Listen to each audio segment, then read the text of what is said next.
오늘 이 시간의 말씀은 연세가 드신 분들도 마음에 새겨 들어주셨으면 감사하겠지만 젊은 사람들도 마음에 새겨서 삶의 생활에 유익이 되었으면 하는 마음이 간절합니다.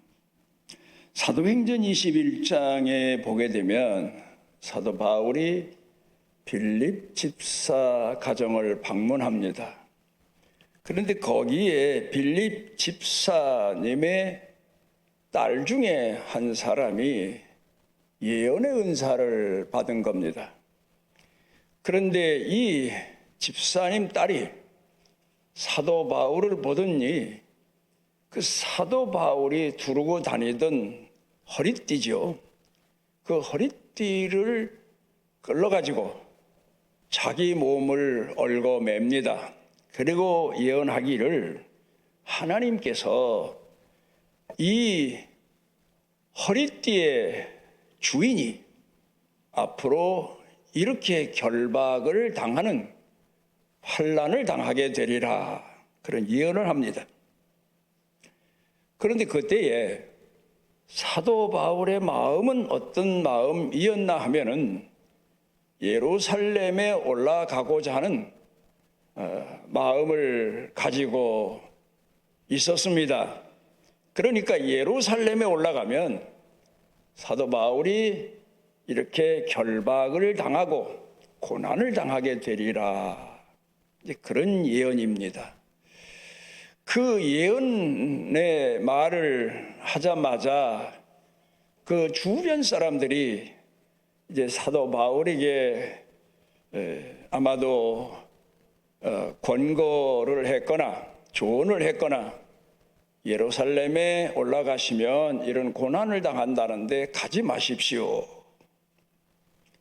주변 사람들이 모두 다 한 마음으로 그렇게 조언을 했을지 모릅니다. 그렇지만 사도 바울의 마음은 이미 결심한 바고 앞으로 예루살렘에 올라가서 무슨 일을 당하든 결박당할 뿐만 아니라 순교를 당할지라도 예루살렘 올라가는 일을 포기하지 아니하리라, 그런 마음의 굳은 결심을 가졌던 때입니다. 사도 바울은 올라가면 큰 고난이 있다는 예언의 말씀을 듣고도 주저하거나 망설이지 아니하고 예루살렘으로 올라갑니다. 그리고 빌립 집사님 딸이 예언한 대로 예루살렘에서 결박을 당하게 되고 결국 그 일로 인해서 로마로 압송되어 가게 되지 않습니까? 그런데 사도행전 27장 가운데 보게 되면 죄수로, 죄수의 몸으로 로마로 압송되어 가는 과정 중에 항해를 하게 되는데 배를 타고 태풍을 만나서 큰 고난을 겪습니다.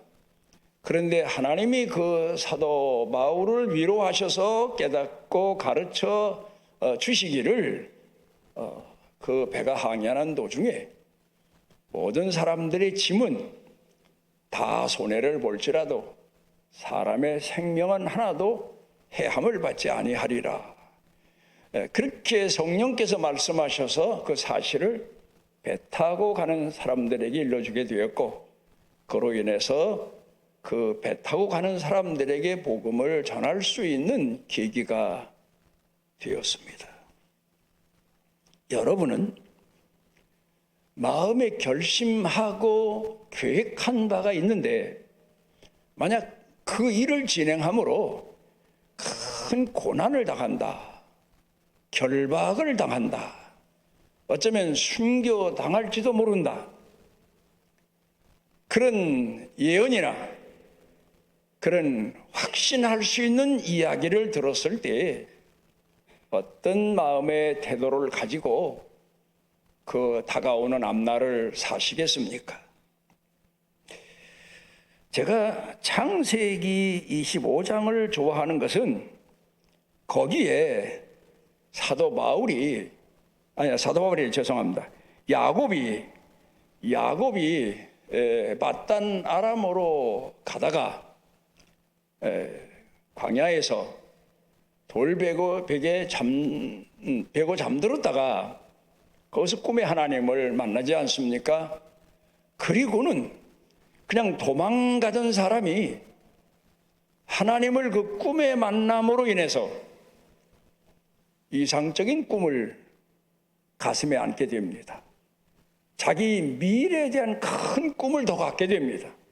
지금은 당장 형의 칼날을 피해서 도망가고 있는 실정이지만 하나님이 주신 꿈을 통해서 하나님께서 자기 자신을 통하여 이루고자 하시는 뭔가 좀 희미하고 확신은 가질 수 없지만 어떤 이상의 뜻을 깨닫게 되고 하나님 앞에 기도하게 되고 그리고는 그곳을 떠나서 외삼촌 집에 가서 그 어렵고 힘든 고난의 나날을 삽니다.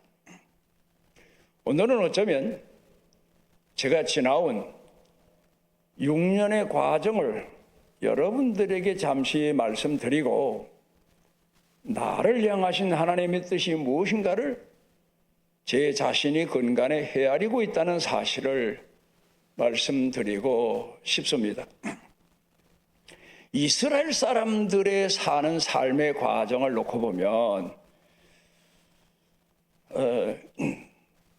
여러분이 오늘을 살고 있는 신앙생활 과정과 같습니다. 그러니까 일주일을 사는 겁니다. 그러니까 예수 믿는 사람들은 일주일을 기점으로 해서 53번을 살면 1년이 다 가는 겁니다. 첫째, 둘째, 셋째, 넷째, 다섯째, 그 다음에 엿새, 그 다음에 일에 되는 날은 안식하는 날이고 우리에겐 주일날이죠. 그렇게 삽니다. 그런데 하나님께서 이스라엘 백성들을 가르쳐 교훈하실 때 그렇게만 살게 하신 게 아닙니다. 일주일을 살게 하셨지만 그러면서 7년에 대한 교육을 하시고 이스라엘 백성들을 이끄십니다.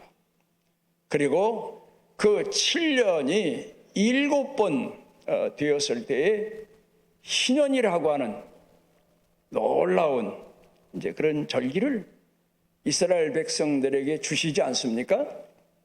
그래, 이스라엘 역사로 돌아가서 보면 광야 생활도 40여 년, 엄밀하게 계산해 보면은 42년 되겠죠. 왜? 7, 6이 40이 하니까.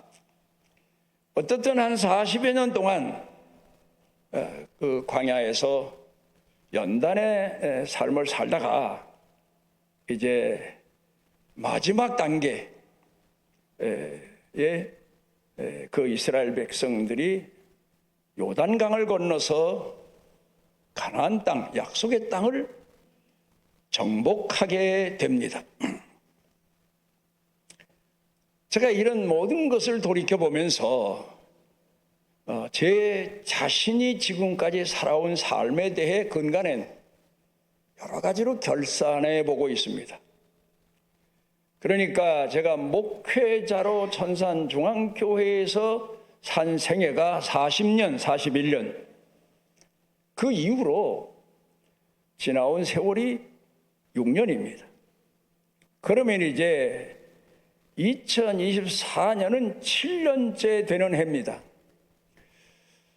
저는 지금까지 살아오면서 하나님께서 이상하리만큼 신학을 들어가기 전부터 7년의 계획을 하게 하셨던 것 같아요. 기도하는 중에 내가 이렇게 물론 주의를 중심으로 살면서 하나님께서 나를 향하여 어떤 뜻을 이루시기를 기도하는 것도 좋지만 그 뜻 안에서 내가 하나님 앞에 어떻게 살고 쓰여지는 것이 선한 일일까를 놓고 기도하는데 어느 날 7년의 계획을 세우게 됩니다. 그런데 그 계획 내용이 준비의 해, 첫 해가. 그 다음에 두 번째 해가 도전의 해. 그 다음에 세 번째는 도전이 잘못될 수도 있으니까 재도전의 해. 그 다음에 네 번째로는 충성의 해, 인내의 해, 마지막 충성의 해, 그 다음에 7년째 가서 결산의 해. 나름대로 남이 들으면 우스꽝스러운 계획 갖고 사는 방법 같지만 그렇게 살기 시작을 했는데 어떻든 그 이후에 하나님 앞에 부름받아 신학도 하게 됐고 그리고 이곳에 와서 교회를 시작하게 됐습니다. 그래서 저는 7년의 계획, 그걸 특별히 어떤 숫자에 매이거나 또 아니면 어떤 미신적인 방법에 의해서 살아온 게 아니고 내 과거 돌아온 과정들을 돌이켜보면 거의 그런 과정을 거치면서 나도 살았지만 교회도 성장해 왔던 사실을 기억하고 하나님 앞에 감사했던 적이 수도 없이 많습니다. 우리 교회 지난 과정을 돌이켜 가서 보면 대략 7년 아니면 8년 그때쯤 되면 뭔가 교회가 천막을 치고 땅도 남의 땅 빌려서 시작한 교회가 한 7년쯤부터 마치 제주 넘듯 한 단계씩 올라가기 시작했고 부흥하기 시작했고 성장 과정을 거치기 시작을 했습니다. 그런 걸 돌이켜 생각해 보면서 우리가 예수를 믿고 신앙생활 한다고 해서 무조건 하나님께서 내 삶을 알아서 이끌어 주십시오. 하나님의 선하신 뜻대로 나를 인도해 주십시오. 그런 마음을 가지고 하루하루 진실되게 살면 어떤 길로 인도하시리라. 그런 믿음도 좋지만 우리가 무슨 일이든지 계획 없이 이루어지는 일은 그 다음에 이루어졌다 손 치더라도 그 이루어진 일이 오래도록 지속되지 못한다는 점입니다.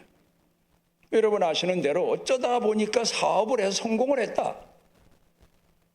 기적적으로 성공을 했다. 운이 좋아 성공했다. 이런 사람들의 성공은 그렇게 오래 가질 못합니다.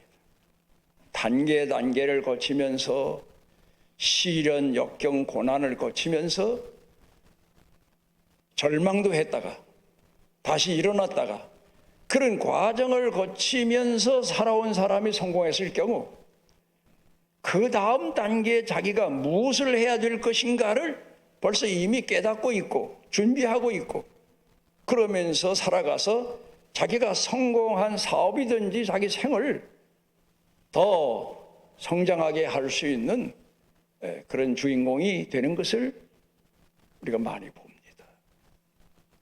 그러니까 예수를 믿는 사람들은 항상 자기 미래가 어떻든 간에 도전정신. 그래 오늘도 예배 전에 찬송 부른 이 청년 찬양단이 처음 시작할 때 청년들이 이제 선교단을 만들고 싶은데 이름을 좀 지어주십시오 하고 왔습니다. 그래서 제가 그러면 야곱이 베델에서 낙심돼서 잠들었지만 하나님이 그를 깨워 꿈중에서 높은 이상을 주셨던 것처럼 청년들이 찬양을 하든 무슨 일을 하든 그를 통해서 자신에게 주시는 하나님이 주시는 미래 꿈을 갖고 교회에 충성하고 헌신할 수 있는 그런 계기가 됐으면 해서 베델 선교단 그런 이름을 붙였었습니다. 저는 이제 또 다른 생을 살기 시작한 지 6년이 지나갔는데 요새 그 과정을 돌이켜 보면서 제가 짤막하게 기록해 놓은 일기 내용이 있습니다. 그 내용이 뭔가 하면은 이런 내용입니다.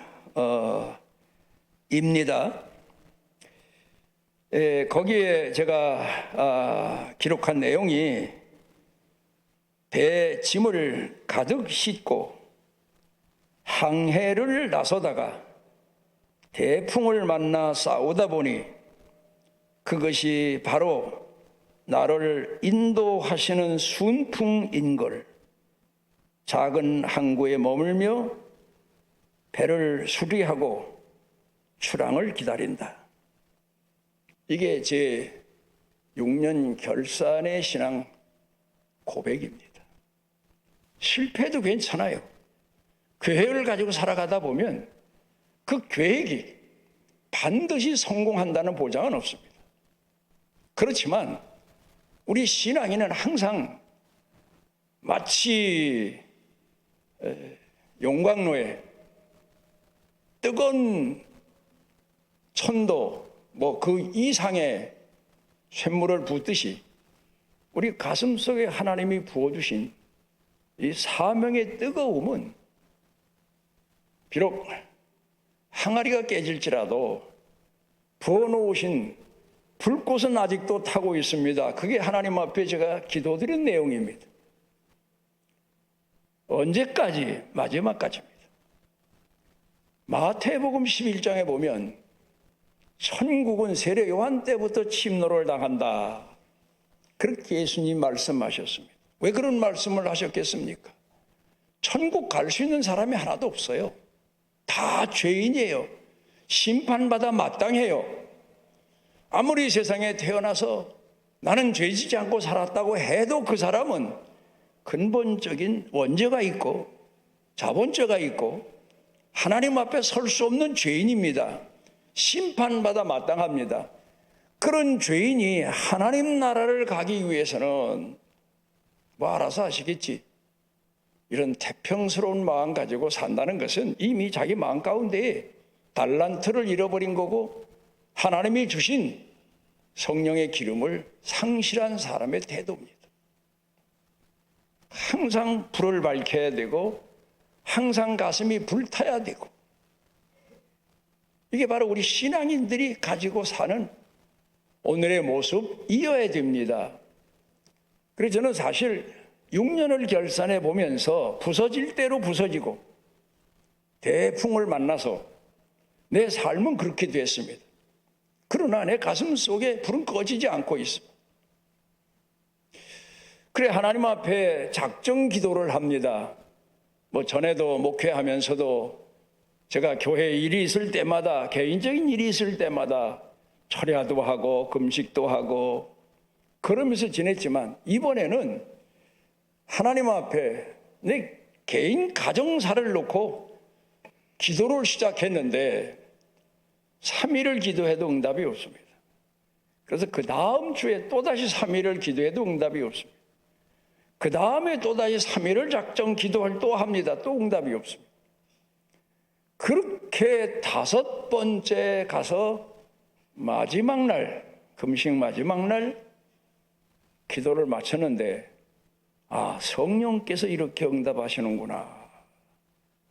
배는 다 파손됐지만 한 사람도 생명에는 지장이 없이 항해를 끝낼 수 있었던 사도 바울이 타고 가는 배처럼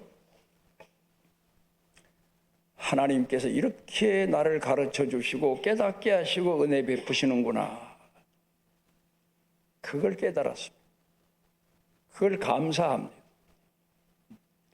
그런데 그 새벽 아침에 제가 늘 보통 때 즐겨 부른 찬송도 아니에요. 여러분 제가 하도 얘기를 많이 해서 제가 평소에 많이 부르는 찬송은 거의 다 아실 거예요. 우리 교회 성도님들. 내 주를 가까이 하게 하면 내 주의 보혈은 그런 찬송들인데 오늘 예배 시작하면서 부른 찬송 433장인가요? 8장인가? 그건 내가 잘 늘 잊어버려요. 438장이네. 내 영혼이 은총 입어. 그런데 부르다 보니까 3절까지 글자 하나도 틀리질 않고 성령께서 아마 그 시간에 제게 확신을 주셨거나 지혜를 주셨거나 감동함을 주셨던 것 같아요. 다 부르고 얼마나 감사한지 하나님 앞에 눈물로 감사기도 하고 내려온 적이 있습니다. 오늘 여러분들에게 제가 말씀드리고자 하는 것은 그냥 계획 없이 하나님만 믿고 산다. 그것도 믿음 아닌 건 아니에요. 그것도 믿음이에요. 그렇지만 좀 더 자기 자신의 삶을 깨우기 위해서는 하루를 살아도 시간관념이 철저해야 되지 않습니까? 그래서 저는 지금도 그렇거니와 옛날에도 그렇거니와 시간 약속을 어기는 걸 아주 제일 싫어하고 내 자신부터가 시간을 지켜야 되고 시간을 쪼개가면서라도 뭔가 촌음을 아끼라고 했으니까 시간을 아껴가면서 사는 게 성도의 자세고 모습이다. 그래서 계획을 세우고 또 기도하고 그러면서 지금까지 살아왔는데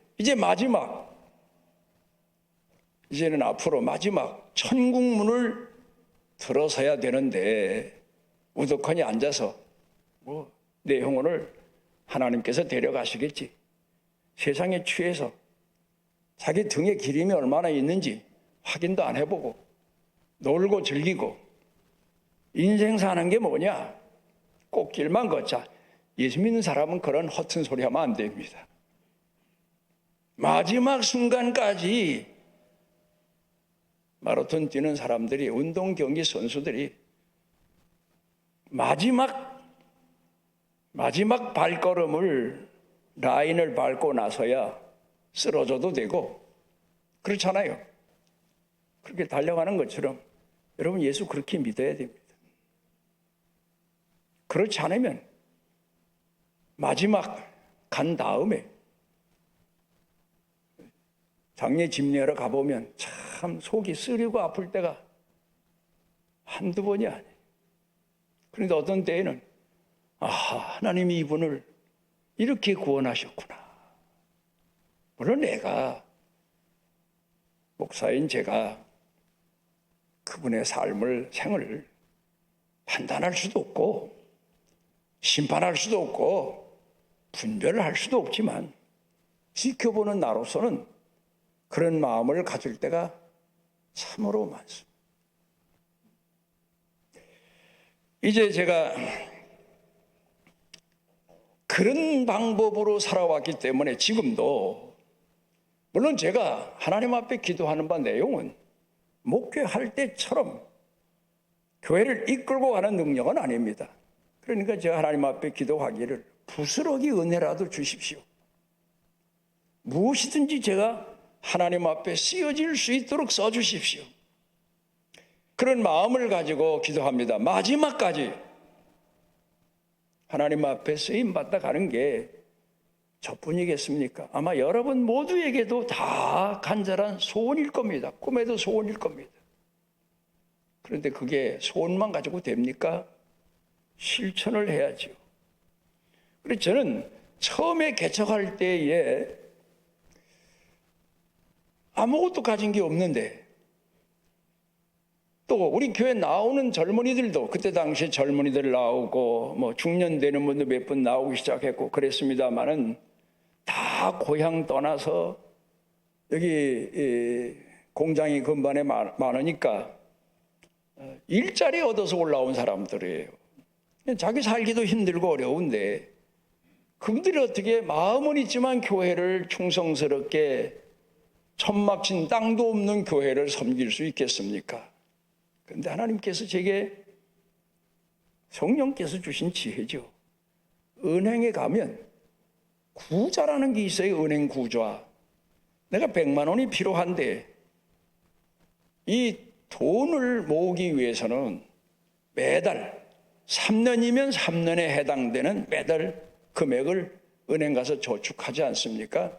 그러면 한 3년쯤 되면 36개월 되면 찾으면 100만 원을 찾을 수 있는 거예요. 그동안 그 금액에 대한 매월 금액을 은행에 납부를 했기 때문 아닙니까?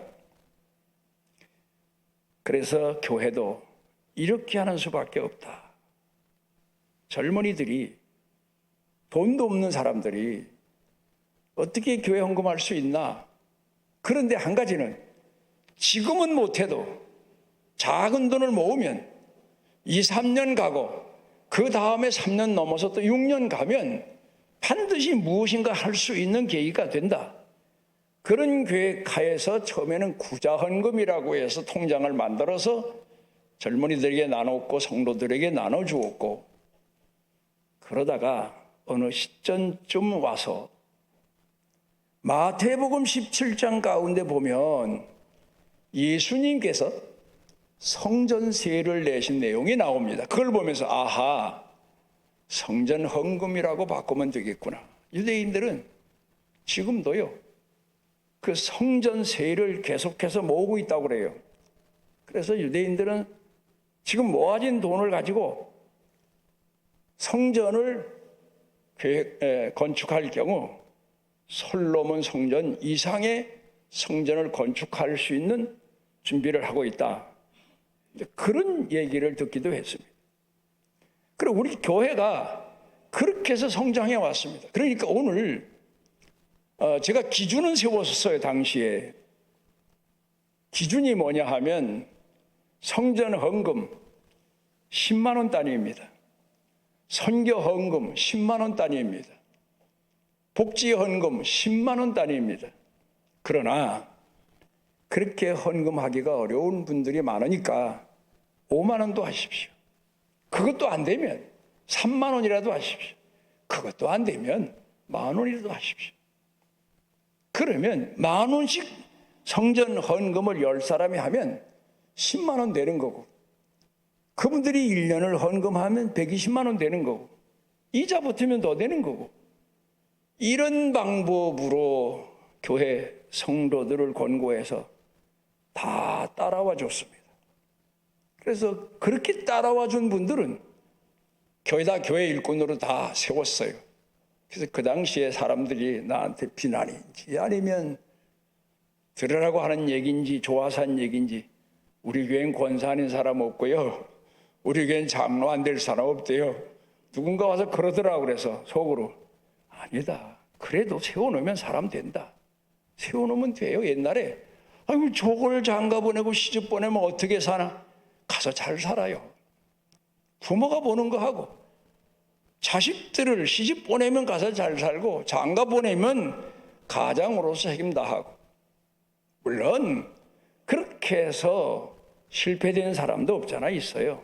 심지어 교회까지 안 나오고 타락의 길로 간 사람도 있지만 그거야 어쩔 수 없는 거지. 일하다 보면 그것까지 책임을 물을 수는 없는 거 아닙니까? 그래서 요새 제가 저번에도 말씀드렸지만 이상한 은사라고 할까, 호수를 지나가는데 그 호수가 중얼중얼 대는 소리를 제가 들었어요. 호수로 살자. 시궁창을 씻고 오는 도랑물이 올지라도 기뻐 나아가 맞이하며 그동안의 서러움을 달래주고 가슴에 깊이 품자. 물에 둥둥 떠서 물길을 헤엄치지 못하는 병든 고기가 올지라도 나아가서 끌어안고 다시 회복해서 물을 거슬러 올라갈 수 있도록 사랑으로 이끌어주자. 그건 여러분 제 자신의 넋두리 같지만 내가 어떤 마음으로 사람들을 대하며 오늘을 살아야 될지에 대한 그런 교훈적인 내용이라서 제가 마음에 새기고 중얼중얼대고 나를 다스리고 그러면서 살아가고 있습니다. 여러분, 교회를 어영부영 나는 하는 것도 없으니까 뒷자리에 앉아야지, 그러면 신앙생활을 그렇게 한다면 회사 생활을 그렇게 해서 성공합니까? 가정 생활을 그렇게 해서 성공합니까? 내가 뭐 할 것도 없는데 뭐 우리 집안에 그저 밥이나 얻어먹고 주면 먹고 안 주면 그만이고 그러면서 집안을 드나들면 그 집안이 되겠습니까? 회사에 내가 이 회사에 다니긴 하지만 내가 뭐 사장인가 부장인가 과장인가 그저 뭐 시키는 대로 하다가 말면 그 사람 회사에서 얼마 며칠이나 더 두겠습니까? 세상에서 이렇게 되는 것 없습니다. 우리 신앙인들은 세상에 태어나면서부터 마지막 하나님께서 그 영혼을 고독하실 때까지 다름박질하고 도전하고 열정을 불태우고 그래야 됩니다. 제가 어느 날은 내 영혼에 타는 불이 내 가슴에 번져서 이를 쏟을 데가 없어 바다로 향한다. 이런 넋두리도 하면서 바다를 가서 걷기도 하고 그럽니다마는 그래요, 여러분. 성공과 실패는 하나님께서 알아서 책임지실 일이고 우리는 죽도록 충성하며 내게 주신 길로 달려가는 게 최선입니다. 오늘 성경 본문 말씀으로 돌아가서 보면 예수님께서 세상에 복음을 전하기 시작하셨을 때부터 마지막 십자가에 못 박혀 운명하실 때까지 그 순간까지 그 과정을 눈을 감고 가만히 상상을 해보면 도전입니다. 사람 죽는 게 그렇게 쉽지 않지 않습니까? 더군다나 십자가에 못 박혀 죽는다는 것은 교수형과 다르고 목을 베어서 죽는 것과 또 달라요. 그 많은 시간을 어떻게 견디셨을까? 어떤 마음으로 도전하셔서 제물되는 마지막 순간까지 내 영혼을 받으시옵소서 하고 기도하시는 순간까지 견디셨을까? 도전입니다. 여러분, 신앙생활은 꽃길 아니에요. 우리가 늘 말하는 대로 십자가의 길이에요. 그런데 우리 기도는 대부분 형통하게 해주십시오. 편안하게 해주십시오. 안 되는 거 없이 해주십시오. 뭐 복중에 복을 주십시오. 만사형통하게 해주십시오. 그 무당집 찾아가던 마음 가지고 예수 믿으면 신앙생활의 맛을 몰라요. 멋을 몰라요. 의미를 몰라요. 여러분, 우리가 선을 행하면 헌금 강조라고 말씀하지 마십시오. 생각하지 마십시오. 헌금을 하든 선을 행하든 거기서 돌아오는 보상은 물론 성경에 약속된 대로 그에게 안 주시면 후손에게도 주시지만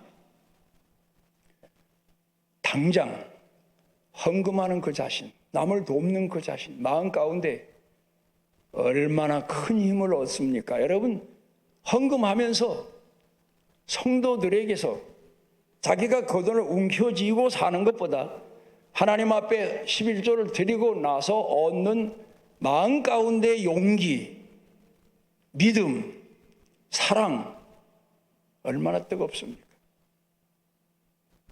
하나님이 돈이 부족하셔서 능력이 부족하셔서 우리로 하여금 하나님 성전을 섬기고 교회를 섬기고 복음을 전하고 남을 끌어안고 나 먹을 것도 없는데 남을 나눠주라고 그게 가르치신 거 아니에요. 거기서 얻는 힘이 나 자신의 내적인 사람을 그렇게 든든하게 할 수가 없어요.